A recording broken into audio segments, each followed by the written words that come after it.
Então falta-nos perseverança. E o que é perseverança? A arte de continuar apesar dos obstáculos. Resiliência. Então a palavra de Deus hoje é direcionada para as nossas famílias, é direcionada para a sua casa, para a sua vida, e principalmente para os que já pensaram em desistir da família, desistir do casamento, desistir de sonho e desistir de algo que você gosta, mas porque está difícil, você está pensando em abrir mão. Vamos repetir, bem bonito. Todas as coisas concorrem para o bem daqueles que amam a Deus. Todas as coisas concorrem para o bem daqueles que amam a Deus. Romanos 8, 28. A vocês que estão aqui no santuário, você que está comigo agora aí na sua casa, você que vai ouvir esta pregação depois que ela foi feita, se possível, chame a sua esposa, o seu marido, reúna toda a sua família. É uma pregação para a família, para os casais, pelo menos aqueles que não querem desistir perante as dificuldades da vida. E por que eu estou falando, meus irmãos, de desistir perante as dificuldades da vida? Porque é o que nós mais vemos hoje. Não sei o que está acontecendo, mas as pessoas estão muito mole, muito mole. Qualquer dificuldade que apareça, a primeira coisa que vem na cabeça não é eu vou lutar, eu vou vencer, eu vou ultrapassar, não, eu vou abandonar, eu vou largar. Está namorando, tem lá uma primeira, não serve. Tá para tirar carteira de carro, tenta a primeira vez, não tira, não dou conta, abandona.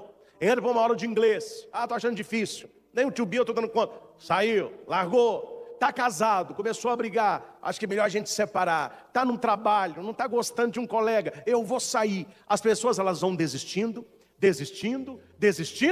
e pela desistência, ela está abrindo mão dos próprios sonhos. Lembre de Maria, quando você pensar em desistir. Nós que somos devotos de Nossa Senhora, lembre das bodas de Caná. Filho, eles não têm mais vinho. Queres de mim, mulher? Minha hora não chegou. Maria poderia ter dito, danou-se, viu? Danou-se. Quem podia fazer alguma coisa, falou que não vai fazer nada. Então, meu filho, agora serve água. E fale para o casal que ele deveria ter comprado mais vinho. Maria, ela não vai contra a palavra de Jesus. Tanto é que quando ela diz, fazei o que ele vos disser, Jesus faz. Não que Maria obrigou Jesus a fazer, mas eu, na minha vida de padre, eu interpreto esta frase de Jesus a Nossa Senhora. Não estou aqui na exegese, na hermenêutica oficial da igreja. Estou falando da minha vida de oração. Às vezes eu peço a Jesus algo, ele fala comigo assim, não é chegada a hora. Só que ele quer me dar, mas ele diz não para saber se eu quero, para saber se eu vou desistir, para saber se eu vou abrir mão, para saber, porque quem quer, meu filho, não desiste. A pessoa que não quer, ela fica arrumando desculpa e arrumando culpado para abandonar pessoas, situações e sonhos. Maria, ela não aceita não. Jesus diz que não é a hora, mas Maria diz, fazei o que ele vos disser. Talvez o não de Deus para você é só um teste, para ver se você quer de verdade. E Jesus que deu um exemplo, que a insistência arranca de Deus as graças. E aqui para nós não é nada mais chato que uma pessoa insistente. Pai e mãe que tem menino pequeno sabe, você dá para ficar livre. Mãe, o que foi? Quero um picolé. Pode chupar picolé não, sua garganta está começando a inflamar. Mãe, eu queria tanto um picolé. Sua garganta está inflamada, gente falei que sua garganta está inflamada. Não, mas todo mundo chupando picolé, não sei se nem um picolé me dá, viu? O médico falou, não tem nada a ver picolé com garganta. Garganta é vírus, o picolé só vem. Meu filho, está encerrado. Tá um picolé para esse menino, gente. Jesus deu um exemplo assim. Ele disse que havia um juiz iníquo, que não fazia justiça para ninguém, era um homem ruim. E havia uma viúva que dependia do parecer desse juiz. E onde o juiz ia, a mulher estava. Faça-me justiça, faça-me justiça, faça-me justiça. O homem não temia nem a Deus e nem aos homens. Mas o juiz vai dizer, eu vou fazer justiça a essa mulher, porque daqui a pouco ela vai me esbofetear. E ele então resolve a questão dela. E Jesus vai dizer, se esta mulher alcançou do juiz iníquo a graça que ela precisava, porque ela não desistiu. aquele que persevera na oração será atendido. Santa Mônica rezou para Agostinho 30 anos. A pessoa vai numa missa já quer um milagre. Ah, padre, eu acho que novena não resolve não. Por quê? Eu fiz semana passada a novena de Santa Teresinha, não recebi a rosa. Não aconteceu a graça. Então começa outra. Ai, padre, o que Santa Teresinha quer de mim? Talvez ela queira a novena perpétua. Acaba uma, começa. Ô, gente, pelo amor de Deus, a pessoa nem reza direito, não tem experiência de Deus. Ela quer resolver em 9 dias o que para ser criado demorou meses. Então falta-nos perseverança. E o que é perseverança? A arte de continuar apesar dos obstáculos. Resiliência. Então a palavra de Deus hoje é direcionada para as nossas famílias. É direcionada para a sua casa, para a sua vida. E principalmente para os que já pensaram em desistir da família, desistir do casamento, desistir de sonho e desistir de algo que você gosta. Mas porque está difícil, você está pensando em abrir mão. Todas as coisas concorrem para o bem daqueles que amam a Deus. Então esqueça um pouquinho as coisas difíceis e ame a Deus. Até as dificuldades, até as barreiras, até os problemas, até as doenças vão concorrer para o seu bem. Eu vou dizer o nome da família, claro que não vou. Mas estive com uma família há pouco, não é Divinópolis, onde o esposo teve um mal súbito, faleceu. Estive com a família, etc. Passou uma semana, fui celebrar uma missa na cidade. Lá estava a viúva, os filhos. Eu abracei, falei um pouquinho. Aí ela me pegou pelo braço, me levou num canto e falou assim: padre, eu quero dar um testemunho para o senhor rapidinho. Qual? Foi só com a morte do meu marido que eu alcancei a graça. Claro que eu sabia que não era a graça do marido morrer, né? Porque não é possível, né? Aí é demais, né? Aí você me ajuda aí. E qual a graça? Eu tenho tantos filhos. Dividiram, metade para um lado e metade para o outro, brigando. Eram brigados. Eles ligavam lá em casa no domingo para saber se um ia. Se tal filho fosse, o outro não ia. E eu estou tentando unir esses meninos, eles não unem. Desde o dia que meu marido morreu, eles estão lá em casa almoçando juntos, jantando juntos, nós estamos chorando juntos, estamos rezando juntos. Realmente, padre, todas as coisas concorrem para o bem daqueles que amam a Deus. Agora eu entendi que até a morte concorre para o bem daquele que a olha com os olhos da fé. Olha que bonito. A mulher percebeu que através da morte do marido, ela alcançou a graça que ela tanto tinha pedido e em vida ela não alcançou. Não é que Deus levou o marido para que isso acontecesse, mas o marido indo, ela conseguiu ver na família a graça acontecendo. Se tudo concorre para o bem daqueles que amam a Deus, tudo é tudo. Então o problema na sua família, o vício com seu filho, o gênero difícil do seu marido, a depressão da sua esposa, as dívidas, desemprego, doença, eu não sei agora, mas um dia você vai entender, tudo isso concorreu para o seu bem. E se não concorreu para o seu bem, é porque faltou o amor a Deus. Porque aquele que ama a Deus, tudo concorre para o seu bem. A nossa vida, a nossa família, o casamento, você pode comparar com um barco no mar, um barco no mar. Haverá dias que o mar estará tranquilo, calmo, navegável. Haverão dias com grandes tempestades, com grandes ondas. E o bom navegante, o cara que entende de pescaria no mar, que sabe como que controla o barco na onda, ele sabe que quando começa a chover e as ondas aumentam, o que ele nunca pode fazer é fugir. Uns anos atrás, durante 5 anos seguidos, eu fiz com a Canção Nova em Portugal, a Missão Portugal. Então cada ano nós íamos em 8 cidades. E no último ano que estive lá, nós estivemos em algumas cidades na costa ali de Portugal, na praia. E um cara nos recebeu para um jantar e ele era pescador. Ele mexia com pescaria. E ele me dizia então: olha, padre, tinha que o senhor voltar, o senhor está indo agora de volta para o Brasil? Tu estás indo para o Brasil? Quando eu cá voltar, tu podes ir comigo a pescar. Falei, tá bom, eu vou voltar. Você me espera eu voltar aí. Voltei, aí eu lá, entrar naquele barco pequenininho, meu filho, naquele mar imenso. Como ele era pescador profissional, eu comecei a puxar a língua do cara. Como que pesca, aonde que pesca, é totalmente diferente da pescaria que a gente conhece. E o que ele me contou que eu mais fiquei interessado, as tempestades no mar. O que acontece? Ele diz: padre, por mais que nós liguemos o motor para voltar, nós não somos mais rápidos que a tempestade. Então o bom pescador, olha que interessante, o bom pescador, e quem sabe, ele não foge da tempestade, ele sabe enfrentar a tempestade. Então ele me disse: existem duas posições que o barco não pode ficar durante uma tempestade. A primeira coisa, começou a tempestade, eu tenho que ver de onde ela está vindo e para onde ela está indo. Eu tenho que colocar o meu barco de frente para onde ela está vindo. Eu tenho que pegar as ondas de frente. Se eu coloco o meu barco de costa, a onda ela pega na parte de trás do meu barco e ele vira o barco para trás, ele vai girar anti-horário. Se eu coloco ele de lado, muito pior, a onda pega ao lado, ele vira. Eu não, a gente tem que ligar o motor e falar: vamos à frente, vamos à frente. A gente coloca o motor só no tac, tac, tac, tac, e vai.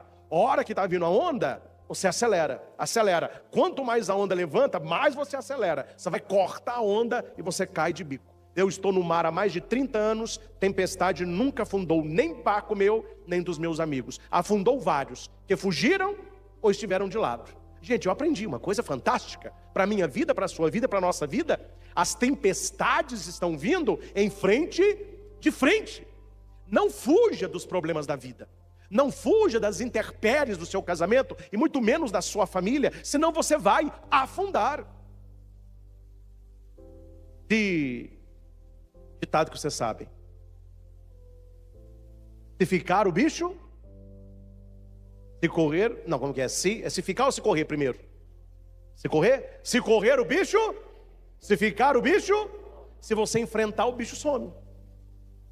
Tem gente só ficando e correndo. Não, você tem que enfrentar. Problemas na vida tem solução. Se não tem solução, não há problema. Perfeito? Só existe problema porque existe uma solução. Se não houver solução, não existe problema. Então, no barco da nossa vida, as tempestades vêm e virão. E nós temos que ter um olhar por que elas vêm, quando vêm e o que elas trazem.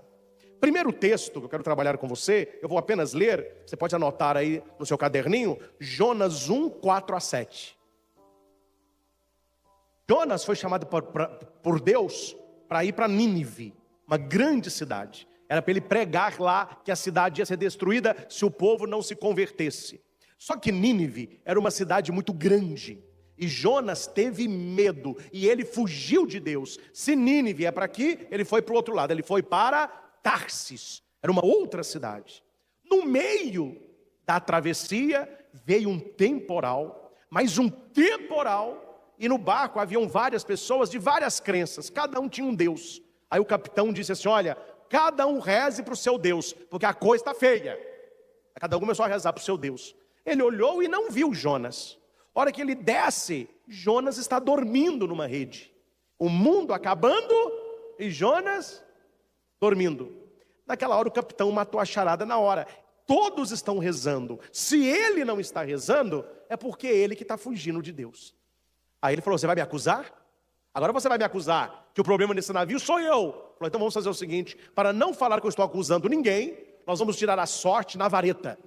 O capitão pegou várias varetas do mesmo tamanho, partiu uma no meio e colocou esse pedacinho no meio de todas. E falou: cada um tira uma. Vamos ver quem é que está fugindo de Deus aqui. Um tira, um tira, um tira. Aí Jonas tirou. A vara quebrada saiu para quem? Para quem? Você sabe que saiu para Jonas, não sabe? É de ficar surpreso? Não. Por quê? Porque você sabe que Jonas está fugindo de Deus. É interessante que você não fica surpreso com Jonas tirar a vara quebrada, mas você fica surpreso quando você faz a coisa errada e a vara quebrada vai para sua mão. Você não fica surpreso de Jonas ser acusado porque ele está fugindo de Deus, e você não fica surpreso quando o seu barco está afundando, sendo que é você que está fugindo de Deus. A Bíblia diz que ele dormia profundamente, ele estava fugindo de Deus. A tempestade de Jonas era a tempestade da desobediência. Então, se você quer graça na sua vida, primeira coisa, obedeça a Deus. Primeira coisa, obedeça a Deus. Deus, ele não tem parceria com desobediência. Jonas desobedeceu, a tempestade veio. Segundo, Marcos 4, 36 a 38, anote o texto. Os discípulos, deixando a multidão, levaram Jesus consigo, assim como estava no barco. E havia também outros barquinhos. Levantou-se uma grande tempestade e subiam as ondas por cima do barco. Que eu disse, as ondas estavam entrando no barco. O que está fora, meu filho, permanece fora. Se começar a entrar, afunda.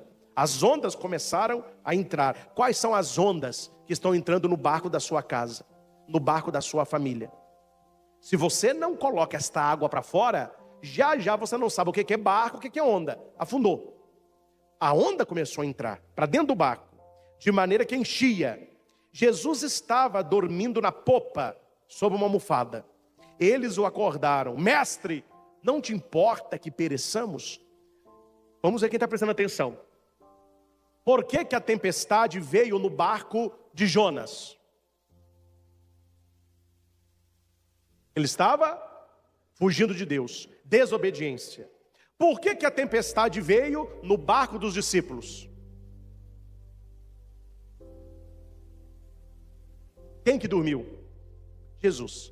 Se Jesus dormir no barco da sua vida, a tempestade virá. Tanto é que para salvá-los, eles acordaram Jesus. Mestre, acorda! Não te importa que pereçamos? Aí tem gente que fala, que isso, padre? Jesus está no meu coração. Jesus está na minha família. Pô.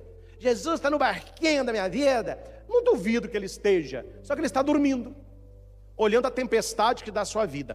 Os problemão que você enfrenta. Você vive para resolver problema. Termina um, começa outro. É sinal de que ele está. Mas o cara só pode estar dormindo. Como manter Jesus acordado no barquinho da nossa vida? Oração. Conversar com ele. Missa. Adoração. Leitura da palavra, leitura espiritual, música cristã. Manter Jesus acordado é você alimentar a sua espiritualidade. Então aqui eu já tenho duas respostas e tem muita gente que já recebeu a resposta. Por que que na sua vida tem tempestade? Por que você está enfrentando uma tempestade hoje? Aqui eu coloquei dois motivos já. Primeiro, desobediência. Você não está fazendo o que Deus quer que você faça. Ou Jesus dormiu na sua vida. Você relaxou a sua vida espiritual. Você parou de conversar com Ele. Parou de interagir com Ele. A tempestade vem. E aqui nós temos o terceiro. Mateus 14, 22 e 24. Os discípulos sem Jesus no barco. Logo em seguida, Jesus insistiu. Por que Jesus insistiu? Eles não queriam ir. Insistiu com os discípulos para que eles entrassem no barco e fossem para o outro lado, enquanto ele despedia a multidão. Tendo despedido a multidão, subiu sozinho ao monte para rezar. Ao anoitecer, ele estava ali sozinho, mas o barco já estava a considerável distância da terra, e era futigado pelas ondas, porque o vento era contrário. Tempestade de Jonas, desobediência. Tempestade no barco com Jesus. Jesus dormiu. Não adianta ter Jesus no barco se ele dorme. Terceira tempestade. Tempestade sem Jesus no barco. Qual o motivo da terceira tempestade? Falei agora. O vento era contrário. Veio uma grande tempestade. O barco era futigado pelas ondas, porque o vento era contrário. Que vento que é esse aqui? O Espírito Santo de Deus. Se você está vivendo contrário àquilo que é do Espírito Santo, a tempestade virá. Se Jesus dormir no seu coração, a tempestade virá. Se você estiver fugindo de Deus, a tempestade virá. E nesses três casos, você não ouve em nenhum dos três relatos pessoas que pensam em abandonar o barco. Jonas, ele não abandonou o barco. Eles forçaram a abandonar. Falou, olha, o problema é você, vamos te julgar no mar. Aí pegou Jonas, aqui é tua. Cuidado, viu, gente? Para que a sua família não fale, mas pense assim. Se a pessoa não tivesse na nossa família, não tinha tempestade. Se a pessoa não estivesse fazendo o que ela está fazendo, a família toda não estava enfrentando essa tempestade. Porque as pessoas dizem que a vida é delas, né? Só que o que elas fazem afeta a todos. Afeta a família inteira. Ninguém tem nada com a minha vida. Não tem, meu filho. Se você for se estrepar para lá. Mas você se estrepando para lá, você estrepa a sua família toda. Vou te dar 2 exemplos básicos. Que hoje tem em várias casas, infelizmente. Pegue a questão do álcool. Uma pessoa que bebe, chega em casa tonto e vomita na sala, e chuta pote, bate mulher e grita com o menino. Ele que está bebendo, mas a tempestade está na família toda. Um jovem que usa droga, olha o que ele não faz com a família toda. A família toda, ela é afetada por aquele jovem. Quer dizer, a tempestade, quando veio sobre o barco de Jonas, a tempestade não foi sobre Jonas, foi no barco todo. Meu filho, coloque na sua cabeça uma coisa: quando você melhora, a sua família toda haverá de melhorar. Quando você piora a sua família toda. Você pode não saber, mas a sua família se alegra com você e ela sofre com você. Padre, lá em casa não é assim, então você tem que rezar dobrado. Tem que rezar dobrado, porque família é isso. Um por todos? Família é isso aí. Eu gosto quando eu vejo coisas assim que eu noto que a família está bem presente. Eu já falei com vocês, todos já sabem, que eu dou aula de ensino religioso no Recanto Espírito Santo em Itaúna, numa escola católica lá. Agora eles estão ensaiando para a quadrilha, a festa junina, que é sábado agora. E hoje eles foram fazer um dos últimos ensaios no pátio da escola. E os pais já foram chegando a buscar os meninos. E eles lá dançando, né? Enrala o coco, mexe a canjica, fazendo e dançando. Eu lá olhando, eu acho muito bonitinhas dançando. Aí eu via lá na cerca os pais chegando. Meu filho tinha até um lenço para os pais babando. Filma. Aí tava tchau pra menininha. Jonas, Rodrigo, aqui ó. Eu olhava e falava, olha lá, gente. É a família, né? A gente torce para os nossos mesmo. Tinha 40 meninos. A mãe só via uma menina. É a dela. Aquela é a minha, ó. Quer dizer, entendeu? Igual aquela aí, mas tem que me ajudar também, né, gente? Tinha uma mãe, eu já contei essa aqui, mas vale lembrar, né? A mãe era muito devota do filho, né? Meu filho. E o filho foi prestar serviço militar. O cara era bom em tudo, era um bom soldado. Ele não tinha coordenação motora. Ele não acertava o passo. Ele não conseguia marchar. O sargento falou, meu filho, não acredito. Você não consegue marchar. A hora que você escuta o bumbo, é o seu pé esquerdo, é só isso. Se você bater o pé esquerdo no chão com bumbo, você vai marchar certo. Sargento, é fácil. Bum, é o pé aqui ó, bum, é o esquerdo. Não, aprendi. Aí foi desfile de 7 de setembro. Aí vem a tropa. 1º batalhão, passa o 1º batalhão. 2º batalhão, passa o 2º batalhão. Ele era o 3º. 3º batalhão. Ele era o último, do último batalhão. O sargento falou, vou te colocar lá, porque eu não sei se você vai dar conta. E realmente não deu conta. Todo mundo marchando no bumbo no pé esquerdo e ele marchando no bumbo com o pé direito. A hora que ele passou, a mãe olhou e falou assim, olha lá, todo mundo errado. Meu filho está marchando. Todo mundo está marchando errado. Olha lá, ó, só ele que sabe. Não é tanto assim também, né, gente? Pelo amor de Deus. Aí você me ajuda. Só o cara marchando errado, a mãe puxou pro cara. Isso é família. Isso é família. Quando eu vou à formatura de universidade, eu não sei se hoje faz isso mais, mas eles escreviam o nome do formando, levava balão de coração, a hora que falava, fulano de tal, ei, aí apito, joga papel picado. O que é isso? É a família se alegrando com a formatura. Isso é família. Gente, quando as tempestades vêm sobre a nossa família, ela não vem só sobre nós, ela vem sobre a nossa família. E aqui um pedido, e não apenas um pedido, um alerta. Nunca pegue o caminho mais fácil. E qual é o caminho mais fácil? É pular do barco na hora da tempestade. Quer saber? É muita onda, é muita água. Esse barco não vai resistir. E não deixa eu me salvar, o resto que se dane. A pessoa vai dar um finquete no mar e sai nadando. E deixa o povo lá tentando salvar o barco. Não abandone o seu barco. Você que está comigo agora, eu não sei o que você está vivendo na sua família ou no seu casamento. Não abandone o barco. Diga para quem está do seu lado. Não abandone o barco. A tempestade vai. A tempestade vai passar. Gente, são exemplos tristes, mas que eu conheço. O casal, casado há poucos anos, o love, né? Eu não sei onde que está o love desse povo.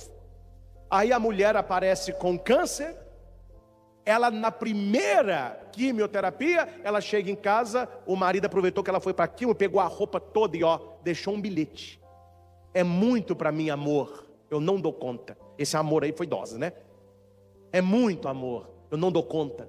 Conheço famílias, estou dando exemplos que eu conheço. O casal todo love, a mulher fica grávida, tira a alma, o marido beijando a barriga da mulher, o umbigo parecendo uma azeitona, esperando o neném. Aí, meu filho, fizeram uma ressonância, o neném tinha síndrome de Down.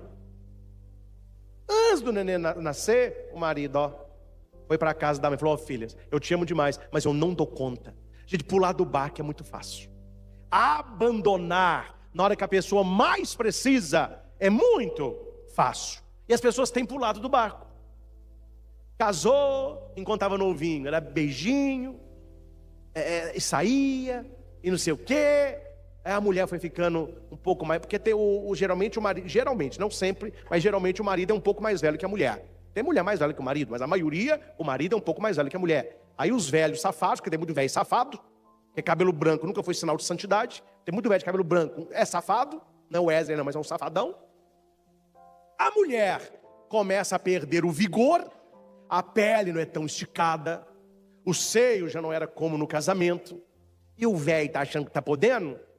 Acho que esse velho é o dono da lancha. Aí ele começa a se engraçar com as novas.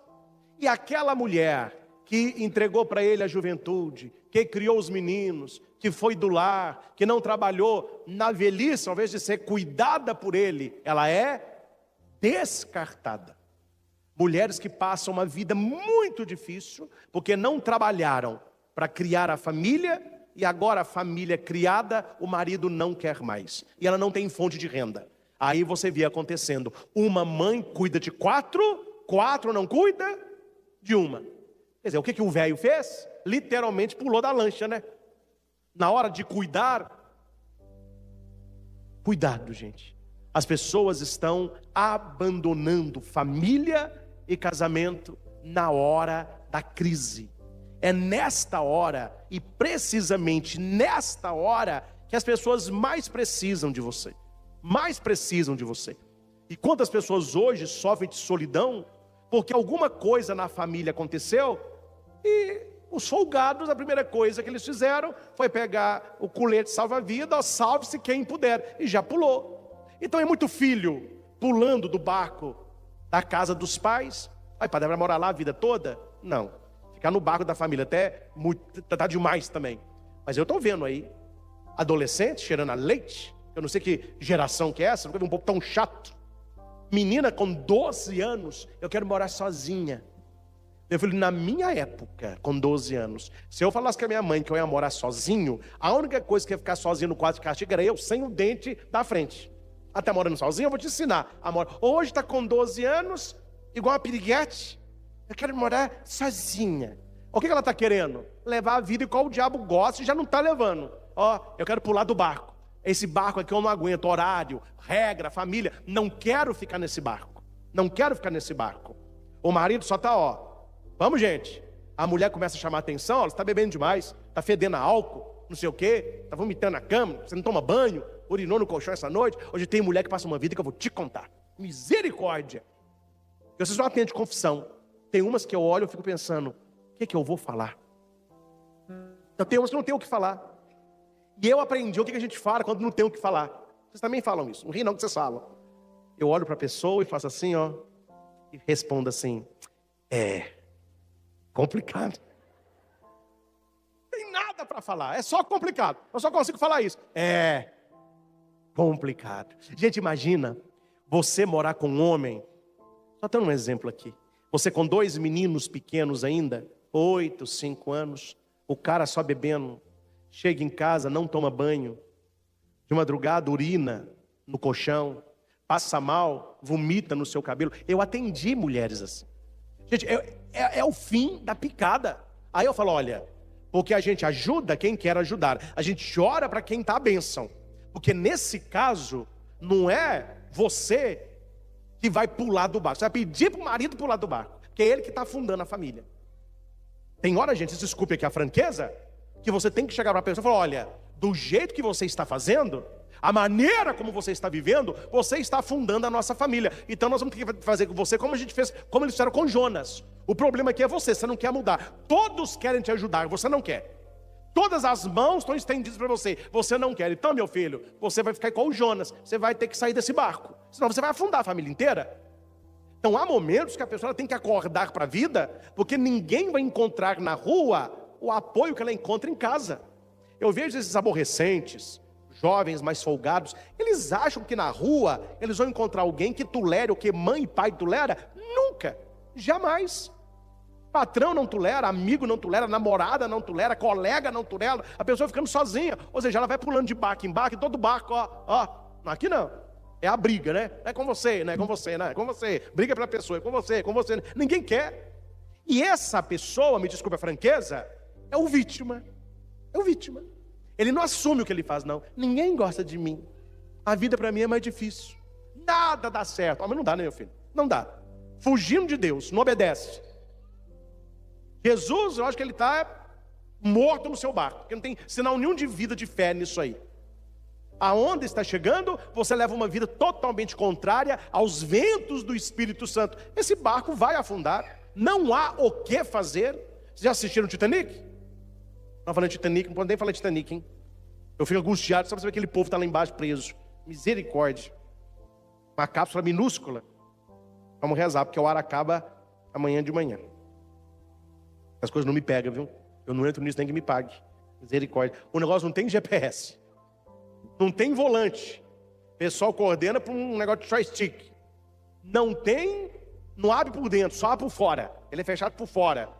Cabe 5 pessoas apertadas. Você vai descer a 3.000 metros, aí desce, para na hora de subir, o negócio não sobe. Cadê esse povo?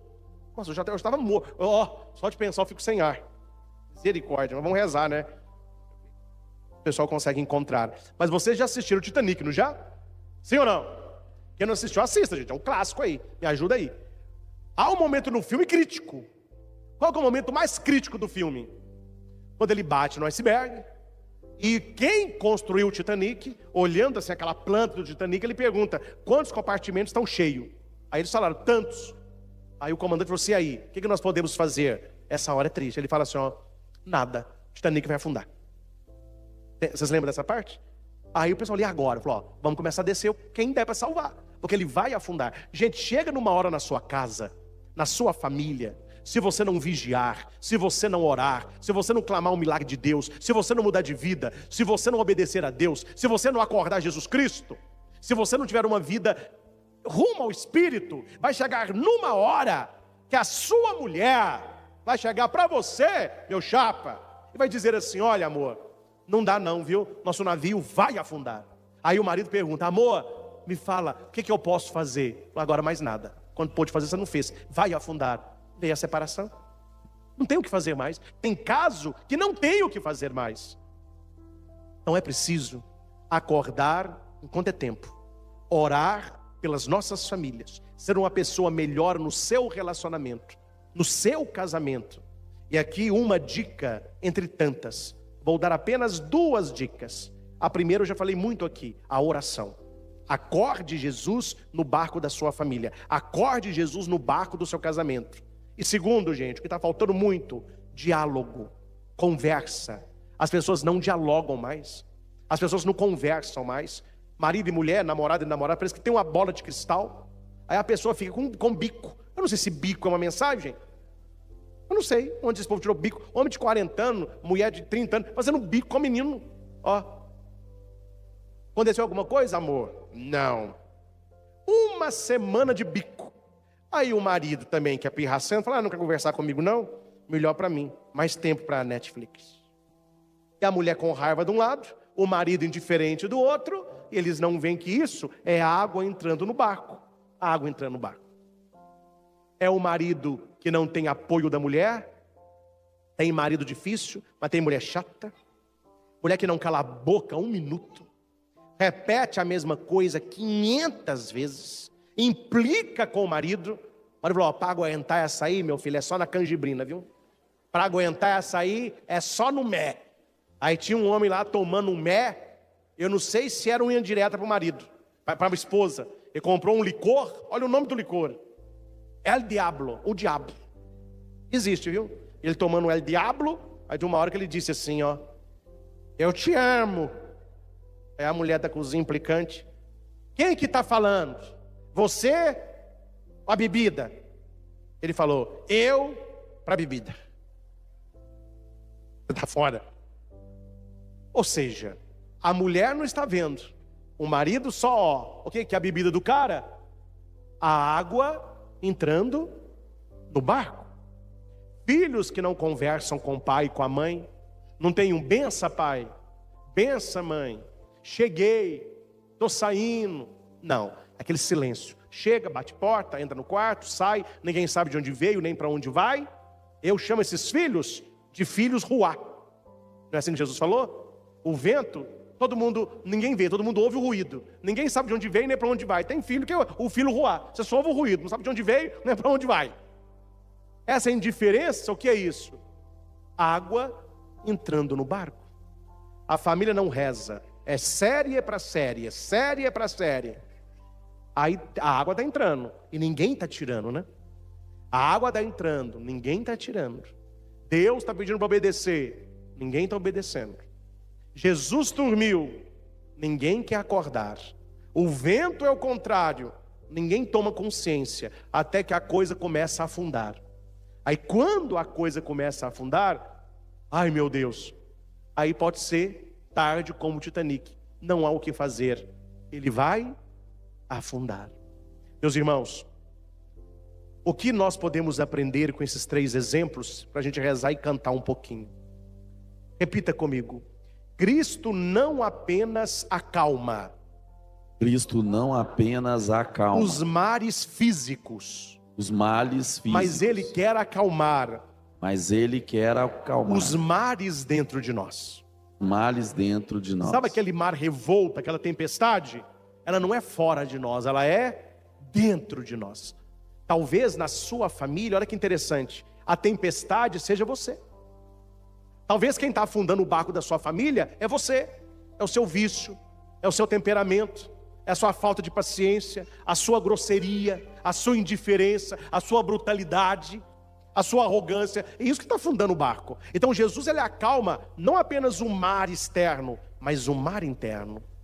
Essa tempestade que Jesus não está no barco, ele acha que o barco vai afundar. Jesus chega caminhando sobre as águas. A hora que ele sobe no mar, a hora que ele sobe no barco, e no primeiro exemplo, que ele está dormindo, a hora que ele acorda, os 2 evangelhos, Jesus olha para o mar e diz assim, ó: cala-te!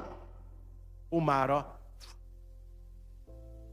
Ou seja, o mar se cala, o ser humano não se cala.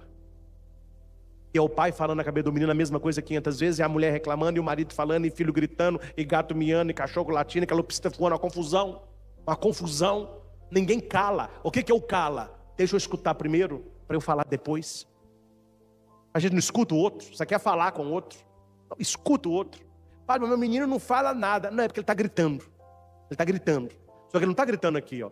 Olha o cara, olha o que ele anda fazendo, olha onde ele está indo, olha com quem que ele está andando. Ele está gritando, ninguém ouve. Acalmar os mares interiores. Talvez você pode rezar isso, viu? Ô Jesus, acalma os meus mares interiores. Talvez dentro de você, ó, tem gente que é assim, tem que dar acalma os meus mares interiores. E segundo, é nossa fé no poder tranquilizador de Cristo e nossa rapidez em pedir sua ajuda que permite que Ele acalme nosso coração durante as tempestades da vida. Jesus está no barco dormindo, precisou apenas os discípulos acordá-lo. Quando Jesus vem andando sobre o mar, eles vão dizer, é um fantasma. Jesus fala, sou eu. Pedro vai, a hora que os 2 entram no barco, o mar se acalma. Ou seja, Jesus está apenas, esperando a sua atitude, me ajuda, só isso. Você não sabe rezar? Hoje à noite você reza isso, Senhor, eu fui à missa hoje, o padre falou, eu quero repetir, me ajuda. Acorda na minha vida, Senhor, acorda e me ajuda, porque o barco da minha família está afundando. O barco do meu casamento está afundando. O barco do meu trabalho está afundando. O barco da minha saúde está afundando. O barco da minha alegria está afundando. Me ajuda. Jesus estava ali dormindo.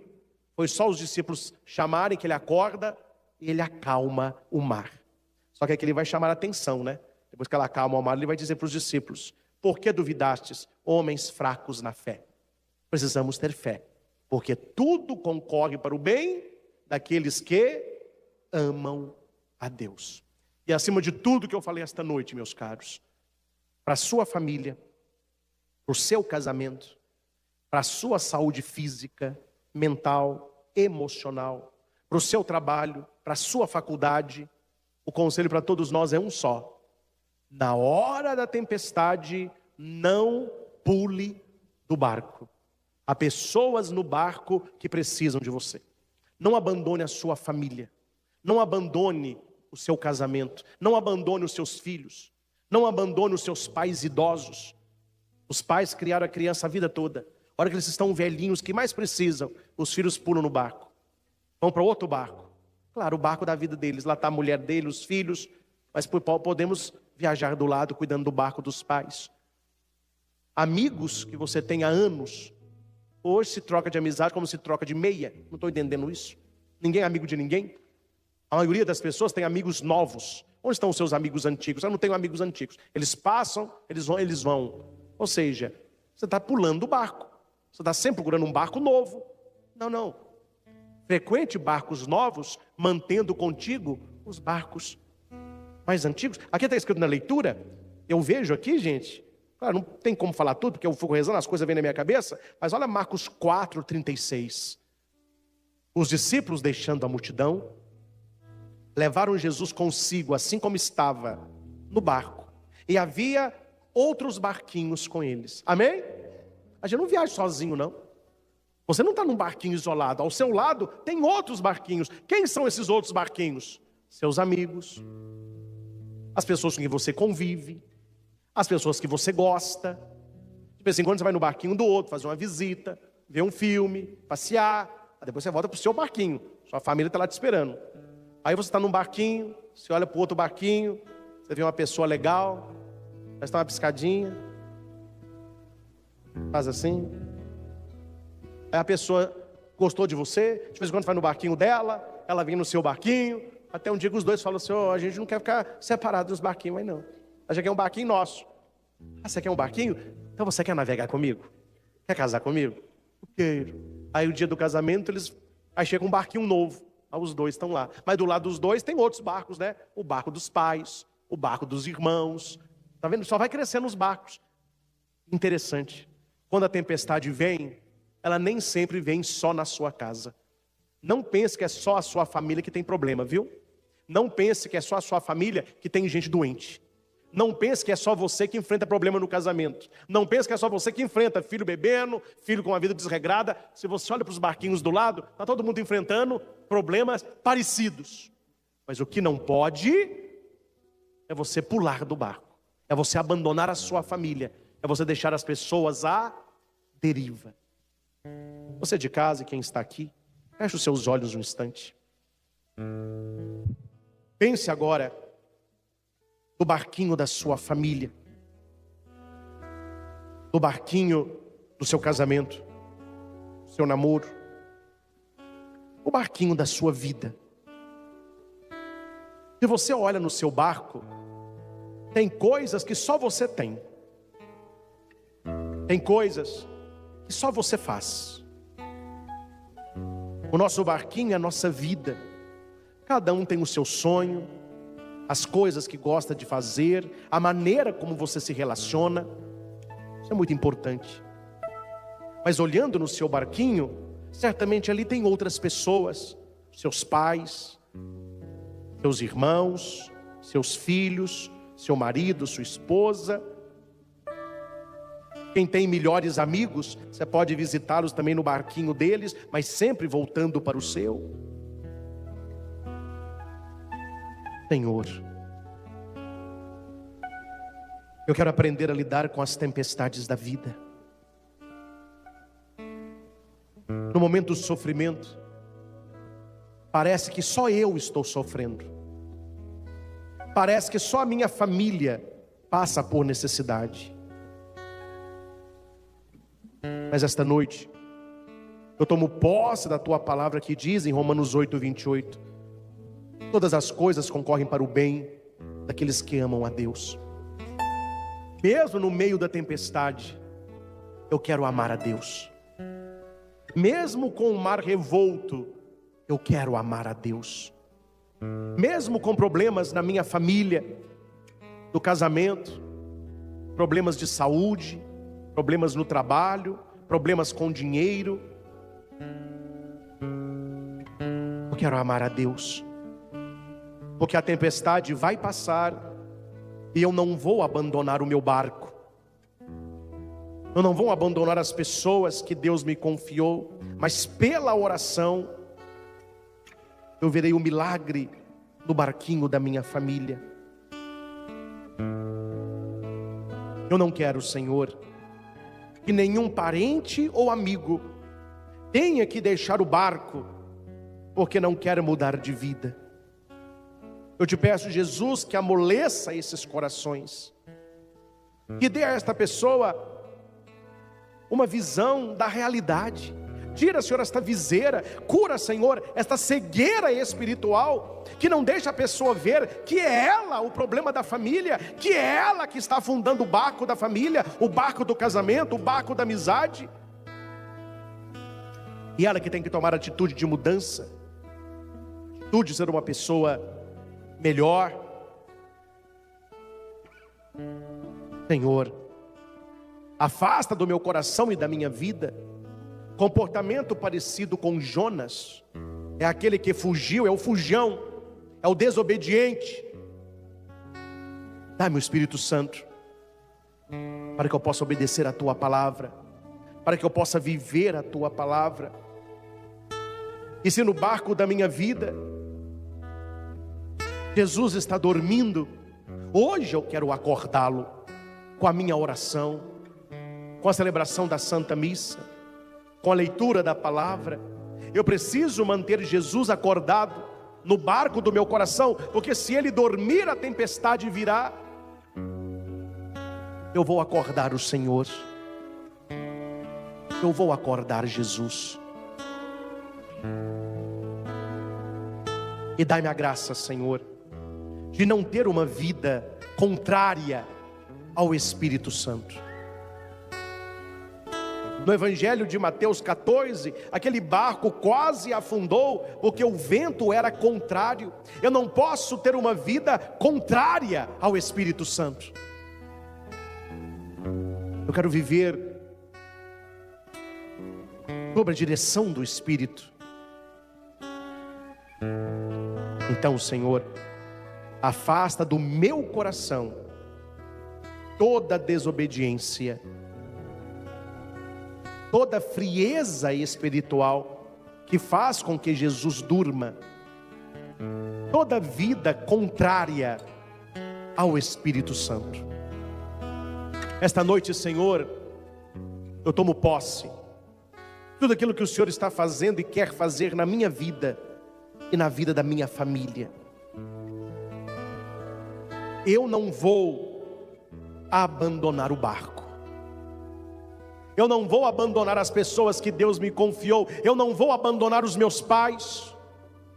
Eu não vou abandonar os meus irmãos.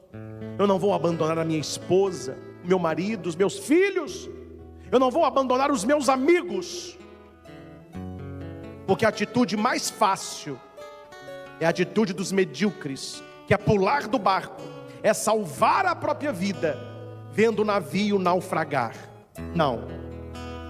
Eu vou lutar, eu vou perseverar, porque o vento, ele pode até balançar o barco da minha família, o barco do meu casamento. O medo, ele pode até me cercar e querer me afogar. Mas neste momento, eu irei clamar o nome de Jesus, o Filho de Davi. Ele vai me ouvir. Ele vai repreender o mar, Ele vai repreender o vento. Senhor Jesus, eu não tenho medo do mar, pois firme está a minha fé. Hoje eu aprendi que no meu barquinho está Jesus de Nazaré. E se a tempestade vier, e se o medo me cercar, se o vento soprar, eu vou clamar o nome de Jesus, e Ele me socorrerá. Obrigado, Jesus. Louvores e glórias a Ti. Sim, Senhor, eu tomo posse desta palavra desta noite, porque na minha família, no meu casamento, no meu trabalho, no meu estudo, nos meus relacionamentos, eu posso estar vivendo esta tempestade. Quantas pessoas estão com medo de perder a família, medo de perder o seu esposo, a sua esposa, medo de perder os seus filhos com os pais doentes, e medo de perder os seus pais. Acorde, Jesus. Jesus está no seu barquinho, e você não precisa ter medo, você precisa ter fé. Eu convido você agora a clamar ajuda a Jesus. Jesus sabe qual barco está afundando. Jesus sabe na sua vida qual é a tempestade que você está enfrentando. Então chame, peça ajuda a Jesus. Apresente a Ele a sua vida, os seus problemas, os seus traumas, a sua carência, a sua solidão, depressão, ansiedade, vontade de morrer, vontade de abandonar tudo e todos. Peça ajuda ao Senhor. Você que já pensou em pular fora do barco da sua família, em abandonar o seu casamento, em desistir dos seus filhos, em desistir do seu marido, da sua esposa. Você que pulou do barco do seu sonho, do seu futuro, da sua felicidade, da sua santidade em Deus. Acorda o Senhor. Ele vai repreender o vento, Ele vai acalmar o mar. Esta é a palavra que Deus reservou para nós neste momento. É a palavra que Deus reservou para você. Estamos aqui no santuário ao vivo. Estamos agora para milhares, dezenas de milhares de pessoas espalhadas Brasil afora. Essa pregação irá chegar em inúmeras pessoas já a partir de amanhã. Então seja também um evangelizador. Se durante esta pregação você lembrou de pessoas talvez da sua família, amigos, pessoas que estão enfrentando tempestades da vida, seja um evangelizador. Compartilhe esta pregação. Copie o link e cole nos seus grupos do WhatsApp, para a sua família, para os seus amigos. Uma palavra como essa, ela pode salvar uma vida, ela pode salvar uma família, ela pode salvar um casamento. Nós estamos vivendo um mundo que prega muita facilidade na dificuldade. O mais fácil é pular do barco, o mais fácil é abandonar as pessoas quando elas mais precisam de nós. E grave no seu coração o que eu vou te dizer: quando as pessoas menos merecem ser amadas, é aí que elas mais precisam de amor. Para que você possa ser quem você deva ser, é preciso que alguém te ame como você é. A mudança, ela não virá para que você ame, é pelo amor que você verá a mudança na sua casa e no seu casamento. Você que não é inscrito no nosso canal, se inscreva, deixe o seu like, o seu joinha, isso é muito importante. Clique no sininho e ative as notificações. Deixe no comentário o que mais tocou o seu coração durante esta pregação. Qual a reflexão para a sua vida que você tira de tudo isso que rezamos? E mais uma vez insisto, vamos evangelizar. Compartilhe este link com as pessoas que precisam desta mensagem para acalmar o coração e acreditar que Jesus, Ele acalma o mar e Ele cala o vento. Não apenas os mares de fora, mas principalmente aqueles que estão dentro de nós. Ao Senhor Jesus, toda honra, glória e louvor. Louvado seja nosso Senhor Jesus Cristo. Para sempre seja louvado. Vamos ficar de pé? Para que o seu barquinho não afunde, é necessário 7 pessoas para te ajudar a remar. Então você vai abraçar 7 pessoas, um abraço apertado, e vai dizer para a pessoa: Tenha perseverança e nunca abandone o barco das pessoas que te amam. Pode abraçar. Tenha perseverança e nunca abandone o barco das pessoas que te amam. Perseverança. Não abandone o barco. Não abandone o barco. Amém. Não abandone o barco. Amém.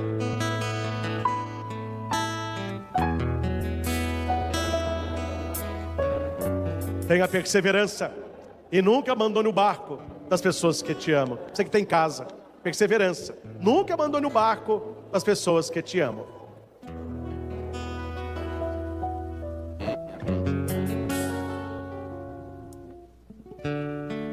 A santa, uma grande, uma única semana. É a semana maior, onde estaremos celebrando juntos a paixão, morte e ressurreição de Cristo. Não basta estar com Ele apenas na entrada triunfal. Não basta estar com Ele apenas no lava-pés. Não basta estar com Ele também no seu sepultamento. É preciso estar com Ele na sua ressurreição. Na leitura, retirou-se Jesus com seus discípulos para um lugar chamado Getsemane e disse: assentai-vos aqui enquanto eu vou ali orar.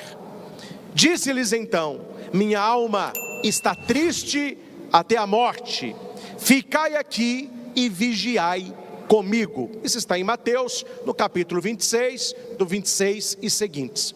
Primeiramente, meus irmãos, a gente fala as palavras, mas a gente não sabe muito bem o que significa. E quando você entende o texto, ele cresce. O texto, ele se avoluma. A palavra Getsemane significa prensa de azeite. É um lugar onde se colocava as azeitonas, a oliva, ali se prensava, se apertava e ela soltava então o óleo, o azeite, em 4 prensas. A primeira prensa, que é o óleo mais caro, o óleo mais nobre, é pouco óleo, este era guardado para a unção de reis, profetas e sacerdotes. Aí tinha a segunda prensa, mais pesada ainda. Esse segundo óleo era para a alimentação. Colocava-se a terceira prensa e apertava-se de novo. Este óleo era para a medicina. Jogava-se óleo nas feridas. Lembram lá do bom samaritano? Ele jogou o azeite e vinho, este óleo. E por último, a quarta prensa, que é o último dos óleos. Esse é usado para as lamparinas, para manter o foguinho aceso. Então veja que Jesus, ele vai para o Getsemane, chamado Monte das Oliveiras, ou Jardim das Oliveiras, porque ele seria prensado, ele seria esmagado, não para soltar o óleo, mas para derramar o sangue. Tanto é que o primeiro sangramento, que é a primeira prensa, Jesus já vai suar sangue e água. Ali é a agonia da própria morte. Jesus vai dizer para os seus discípulos, né? Ficai aqui, orai comigo, a minha alma está triste até a morte. Isso que a igreja chama de agonia de Jesus.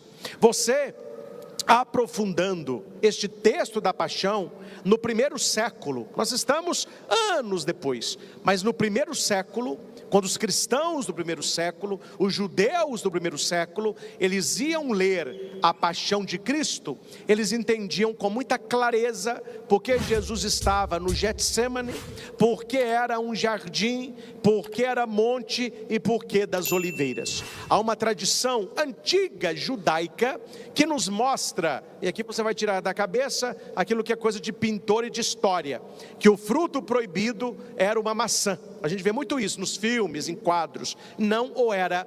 Para o judeu do primeiro século, que bebeu numa tradição milenar do próprio judaísmo, a árvore do conhecimento do bem e do mal nunca foi uma maçã.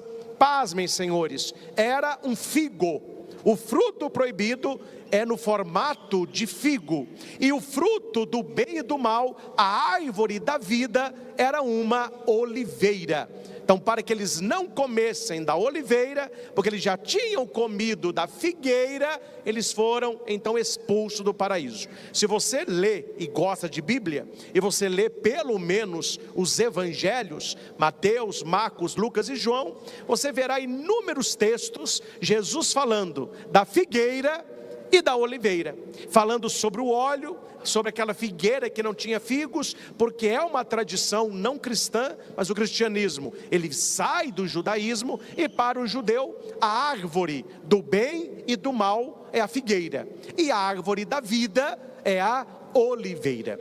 Se Adão e Eva, entendam bem, comeram do fruto proibido, que seria a figueira, Jesus, ele vai para o Getsemane, chamado o lugar da azeitona, o lugar do óleo, o lugar da prensa, porque ele se coloca como um novo óleo. Se a árvore do jardim do Éden é proibida, Jesus está agora num outro jardim, o jardim do Getsemane. Ele é o novo Adão. Ele não vai inaugurar apenas a nova humanidade, e tampouco fazer apenas um novo êxodo, mas ele vai resgatar toda a obra da criação. Foi no jardim que Adão perdeu, e foi num jardim que Jesus venceu. Venceu o quê? A tentação de desistir. Afasta de mim este cálice, mas que não faça a minha, mas a tua vontade. Getsemane representa para Jesus e para nós o lugar da dor, o lugar da decisão. Meus irmãos e irmãs, quanto mais nós já vivemos, mais Getsemanes, no plural, nós já passamos. A pessoa muito jovenzinha, pré-adolescente, adolescente jovem, ele não vê problema em nada, não vê sofrimento em nada, não vê nada em nada, porque ele não enfrentou ainda o Getsemane da vida. Pega um homem, uma mulher já maduros, uma senhora idosa, um senhor, e converse com ele, porque ele é da maneira que é. São os Getsemanes que ele passou. Todos nós teremos na vida momentos de Getsemane. É o momento da dor, é o momento da decisão. Papa Bento XVI vai dizer que o Getsemane é o momento onde o cristão, ele é exprimido pelas dificuldades, ele é apertado pelas dificuldades, ele é prensado pelos problemas da vida. Jesus enfrentou o Getsemane dele, e nós devemos enfrentar os nossos. Um instante em que precisamos escolher entre a nossa vontade e a vontade de Deus. Esse é o Getsemane. Você fica brigando dentro de você mesmo: eu vou fazer a minha vontade ou a vontade de Deus? Eu vou fazer aquilo que é mais prazeroso, ou eu vou fazer o certo? Vou fazer aquilo que me dá uma certa vantagem, ou que agrada o coração de Deus? Isto é Getsemane. Jesus conseguiu vencer o dele, e ele leva com ele os seus amigos, e ele vai dizer: orai e vigiai, para não cairdes em tentação. O espírito está pronto, mas a carne é fraca. A hora que Jesus volta, eles estão dormindo. Jesus os desperta e os chama novamente à oração.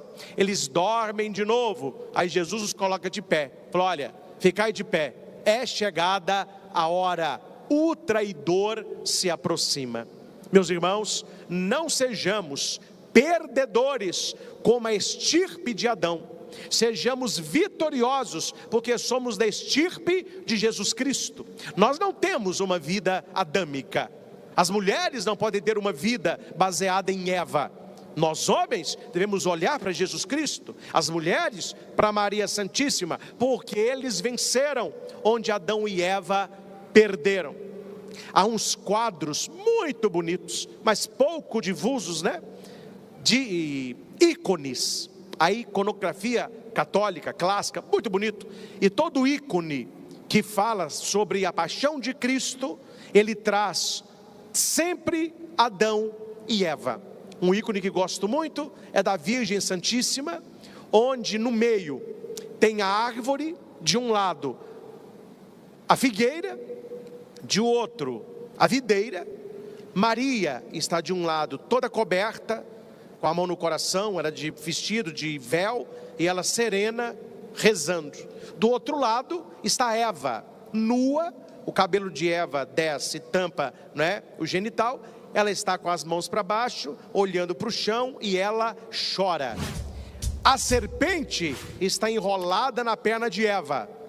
Do lado de Maria tem uma serpente também, só que Maria está pisando na cabeça da serpente. É um ícone que em poucos traços passam toda uma história. A história do Antigo Testamento e a plenitude em Jesus Cristo. Assim como a azeitona é esmagada para produzir azeite, Jesus foi esmagado no Getsêmani e no alto da cruz para produzir, se podemos usar este verbo, a nossa salvação, a nossa redenção. Este é um ponto que também só aparece no Evangelho de Mateus.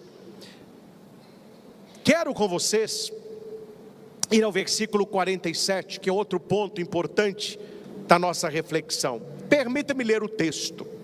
Jesus ainda falava quando veio Judas, um dos 12, e com ele uma multidão de gente armada de espadas e paus, enviada pelos príncipes dos sacerdotes e anciãos do povo. O traidor combinara um sinal: aquele que eu beijar é ele, prendei-o.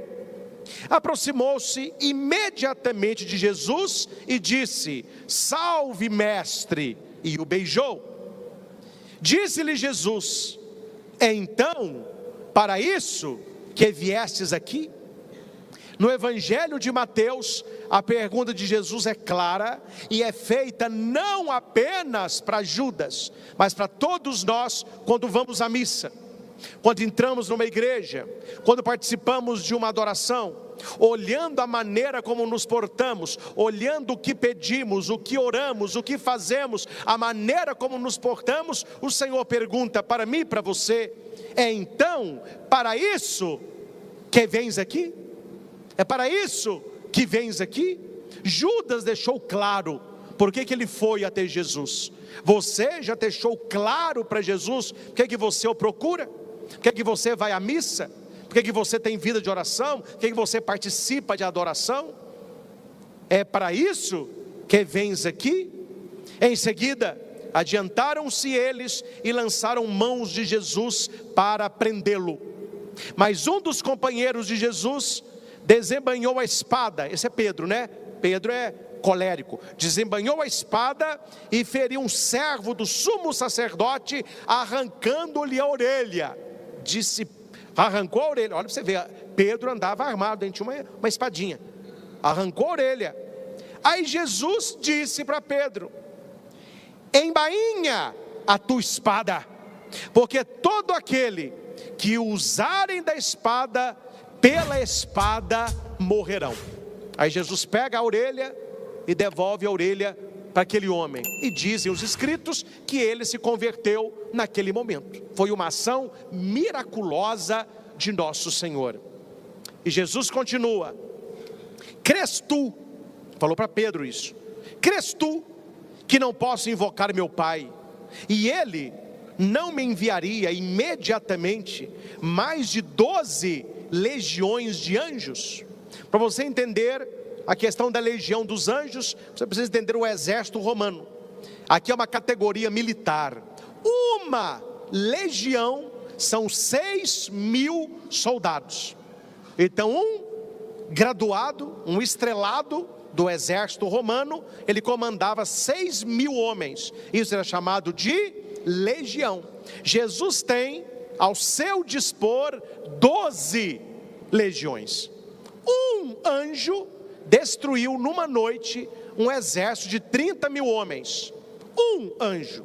Jesus não está chamando uma legião, não são 6.000 anjos, ele tem 12 legiões. O que Jesus fala para Pedro, fala para mim, fala para você?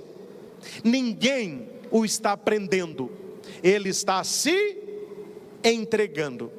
Ninguém vai tirar a sua vida, ele está oferecendo.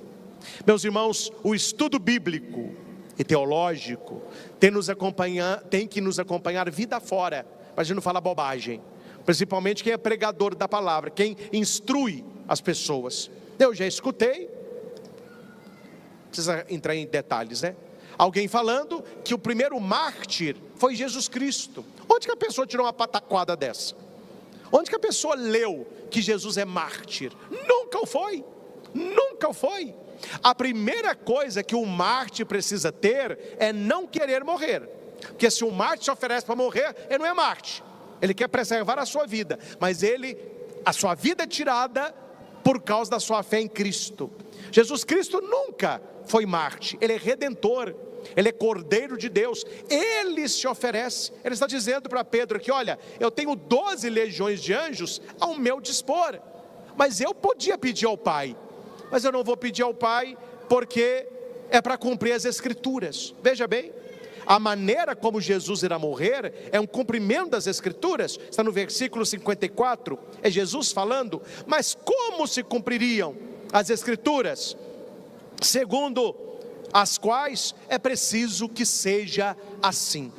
Todas as Escrituras do Antigo Testamento se cumprem em Jesus Cristo. Nós que somos cristãos, isso é muito claro, e talvez alguns aqui não saibam, mas há uma maneira muito simples de você aprender a ler o Novo Testamento no cumprimento do Antigo Testamento. Nós temos na nossa igreja várias Bíblias de estudo. Tem que ser Bíblia católica, que não é igual Bíblia protestante, Bíblia católica. Compre uma Bíblia católica de estudos, uma boa Bíblia. Temos a Bíblia de Jerusalém, tome nota em casa. Temos a Bíblia Ave Maria de estudos, gosto muito. Temos a Bíblia do Peregrino, temos a TEB, são Bíblias clássicas de estudo, né? E quando você ler o texto, ao lado do texto, aí muita gente de casa vai entender, e você que lê Bíblia vai entender. Quando você está lendo a Bíblia de estudo, ela tem ao lado do texto umas outras citações. Então você lê lá, Jesus pediu, tenho sede. Aí está na frente assim, Ezequiel 24, 13, Isaías 16, 9. Quais textos que são esses? Aqueles textos que por este gesto de pedir de beber, Jesus cumpre o Antigo Testamento. Não é difícil, requer boa vontade, requer leitura, atenção, estudo, e ir no Antigo Testamento e voltar no Novo Testamento. Estou ensinando isso porque, se você tem um amigo, um familiar, um colega do seu trabalho, que não acredita em Jesus, e ele pergunta para você: como que você me prova que Jesus Cristo é o Messias? Como que você me prova que Jesus Cristo é Filho de Deus? Porque quando você fala que é porque você crê, isso é experiência, isso não é argumento teológico, é a sua experiência particular. Você tem que ir na Escritura, e no texto bíblico, e ver que Jesus Cristo cumpre a profecia do Antigo Testamento, dos grandes escritores, Isaías, Jeremias, Ezequiel, os Salmos de Davi, o próprio Gênesis, com a queda do homem, o livro do Êxodo aponta todo para Jesus Cristo. Então, quando você ouve o que nós acabamos de proclamar aqui, a paixão de Jesus, se você não tem esta noção, pelo menos uma noção básica, uma pequena introdução ao cumprimento de Jesus das Escrituras, me desculpe, meus irmãos, mas a gente fica boiando, a gente não entende as coisas, a gente acha que pegaram Jesus, bateram nele, deram vinagre, crucificaram, e é tudo ali. Não, ali é a ponta de um iceberg, e quem entende essa expressão, 90% do iceberg fica embaixo da água, só a pontinha que aparece. A paixão de Cristo é a ponta do iceberg, ali embaixo tem muita coisa, tem muita profecia, tem muita história, tem muita unção, tem um povo que preparava a vinda do seu Messias. É por isso que a igreja lê a paixão de Cristo, para se cumprir as Escrituras. Eu tinha outros textos para partilhar, mas não vou entrar em todos, mas quero citar este que eu penso ser importante, porque é uma curiosidade que poucos sabem. já está em Mateus 27, eu estou aqui dentro da narrativa da paixão, eu estou no versículo 3, aqui somente no evangelho de Mateus é que se narra a morte de Judas. Nos outros evangelhos nós temos a traição de Judas, nós não temos a morte de Judas, e em Mateus nós temos Judas, o traidor, vendo-o então condenado, vendo Jesus condenado, tomado de remorso, foi devolver as 30 moedas de prata. Eu lembro-me, quando eu era padre jovenzinho, lá em Carmo do Cajuru, que eu fiz uma pregação sobre isso, a devolução das moedas. A quantidade de gente que não sabia que Judas tinha devolvido a moeda. Ele sabia que ele tinha vendido Jesus por 30, mas quanto é que ele devolveu isso? Mateus diz que quando ele vê Jesus preso, condenado, ele vai devolver as moedas, e ele vai dizer: olha, eu pequei, entregando o sangue de um justo. Responderam-lhe: que nos importa? Isto é lá contigo. Ele jogou então no templo as moedas de prata, saiu e foi se enforcar. Estas moedas de prata eram moedas malditas, porque custaram o sangue de um homem, ainda mais o sangue de Cristo. Olhem só, se vocês não sabem disso, aprendam. O sumo sacerdote disse: essa moeda não pode ficar aqui, essa moeda é maldita. Pegaram a moeda e deram para um servo. O servo, com essas 30 moedas, compraram um terreno que fica em Jerusalém. Do dia que comprou esse terreno até hoje, nada nasceu mais no terreno. O terreno ficou amaldiçoado. É chamado hoje, quem vai à Terra Santa, o lote de Judas, que não é de Judas, né? Mas chama lote de Judas porque foi comprado com o dinheiro da traição. E aqui, nessa questão de Judas, o que está se cumprindo? José. Jesus é o novo José do Egito. Ele eleva José, porque José, ele foi traído por Judá. Judá é seu irmão, e ele vai vender José para os amalecitas por 20 moedas de prata, e José era inocente. Jesus, ele é vendido por 30 moedas de prata. Jesus é inocente, só que ele foi vendido por Judas. José é vendido por Judá. Jesus é vendido por Judas, só que Judas está no hebraico.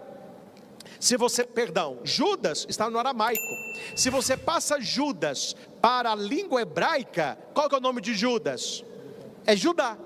Então é para mostrar que aquele irmão que vendeu seu irmão, a humanidade, na pessoa de Judas, vendeu a Cristo. Então não foi Judas que vendeu Cristo, fui eu e foi você, pelas nossas trocas, pelo nosso pecado. Penso que esse é um outro texto importante para a nossa reflexão.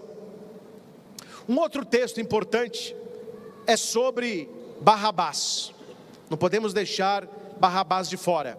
Aqui eles vão colocar Jesus perante Pilatos como a sinuca. Ou você solta Jesus, ou você crucifica Jesus, ou a revolta vai começar. Claro que o sinédrio não era bobo, né? Levar Jesus para ser crucificado, Pilatos não ia crucificá-lo, porque o sinédrio podia castigar. Sinédrio é o poder religioso do judeu. Pilatos é o poder da força, o poder do Império Romano. Só o Império Romano condenava a morte. O que está por trás dessa bagunça toda? Como sempre, né? Política. A política.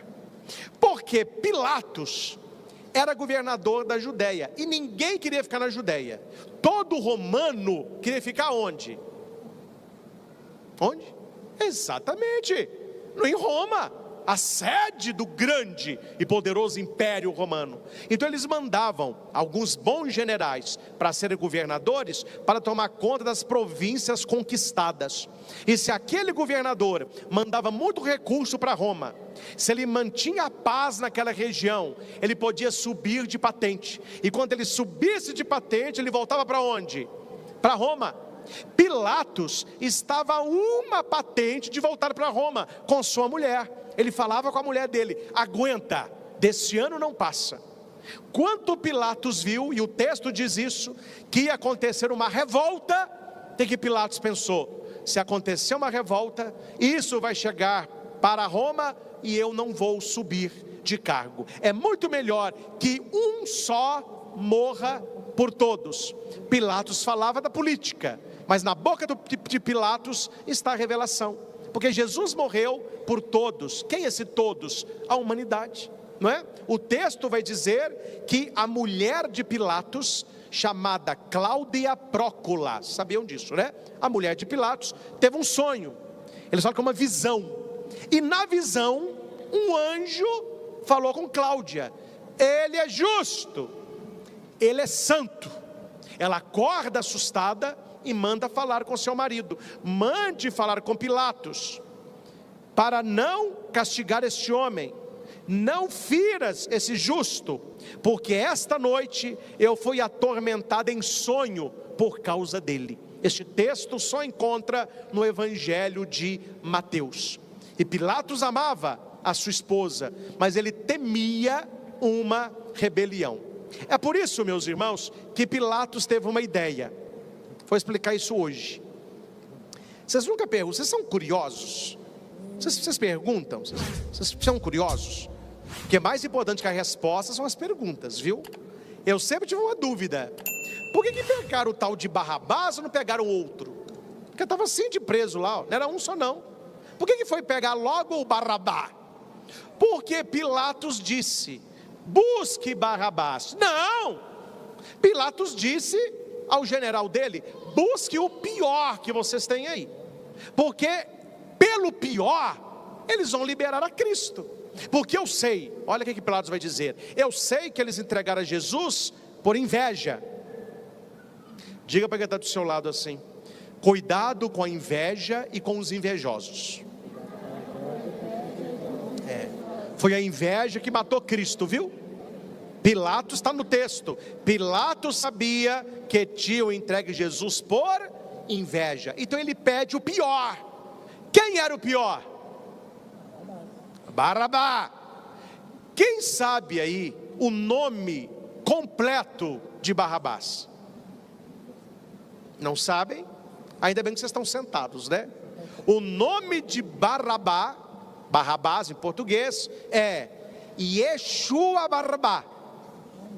Em português, Jesus Barrabás. E o nosso Yeshua, Jesus, que depois, título pós-pascal, Cristo, Christos. Então nós temos ali dois Jesus. E o que significa Barrabá? Vocês vão lembrar: havia um cego que gritava: Jesus, tem piedade de mim. Como chama esse cego?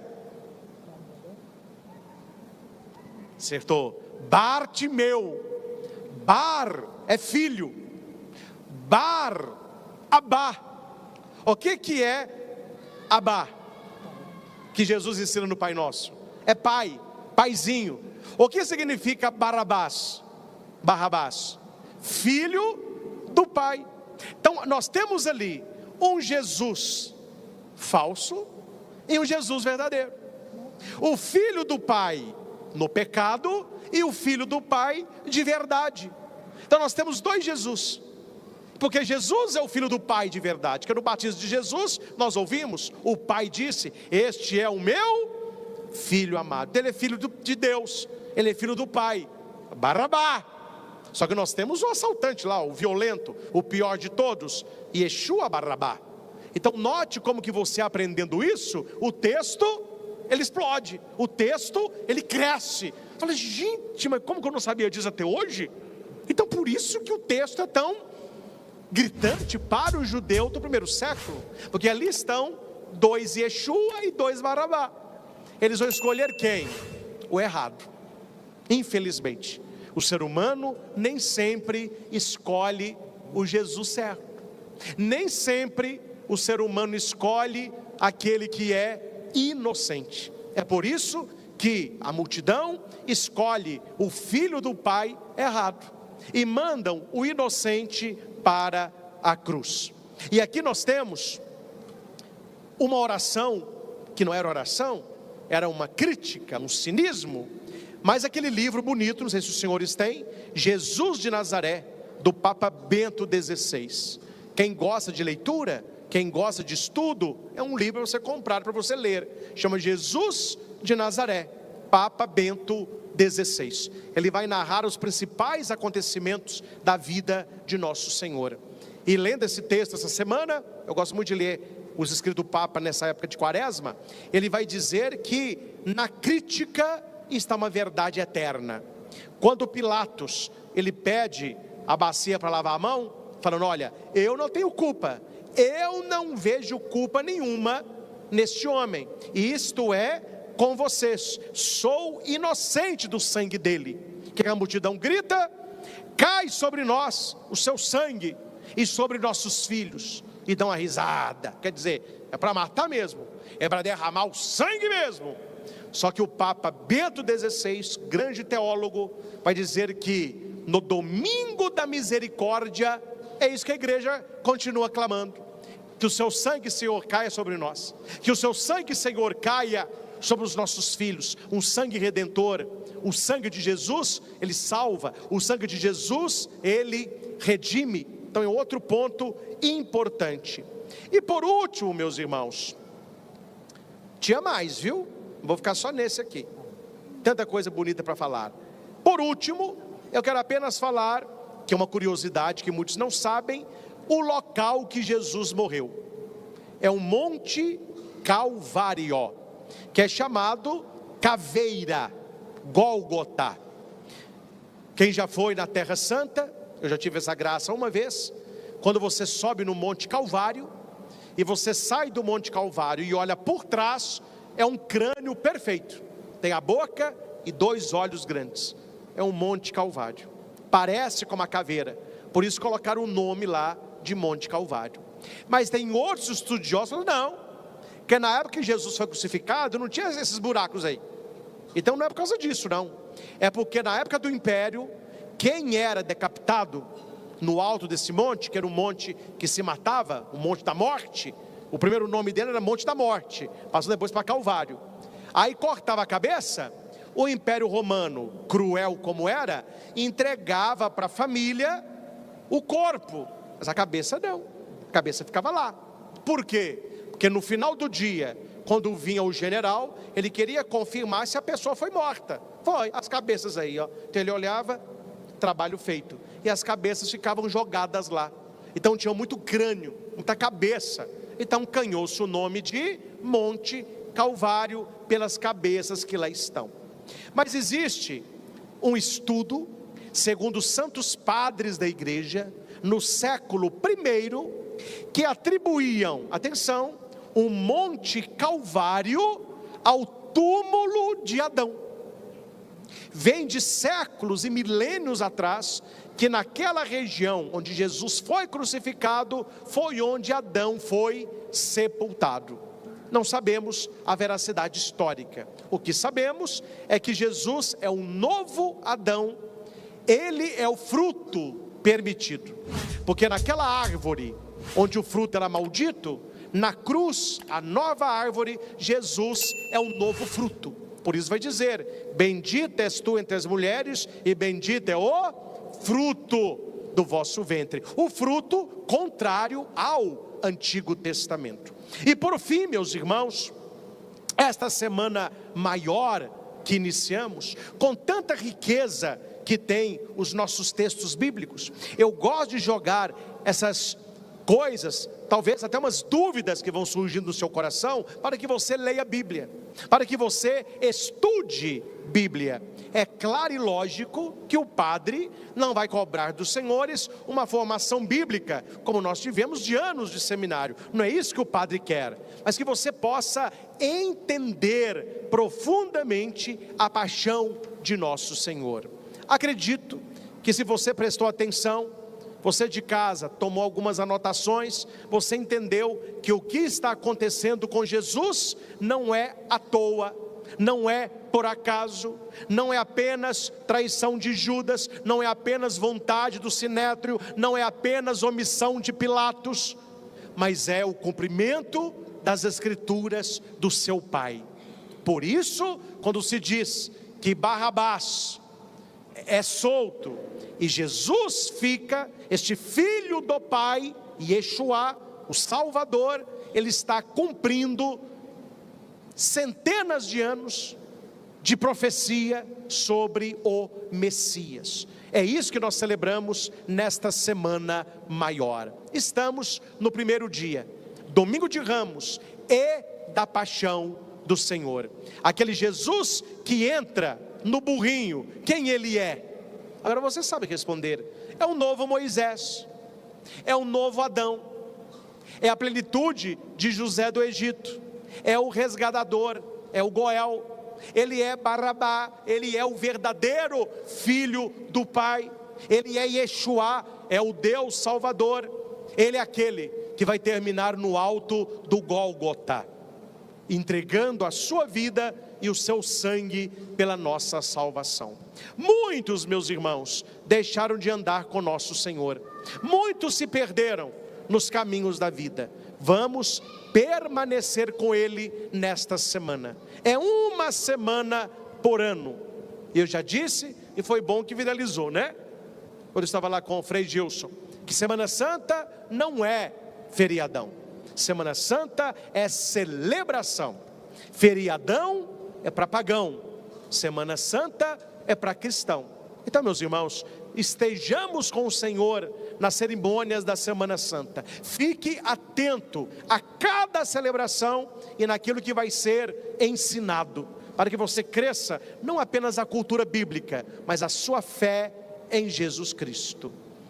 Permita-me apenas um exemplo e com isso encerramos.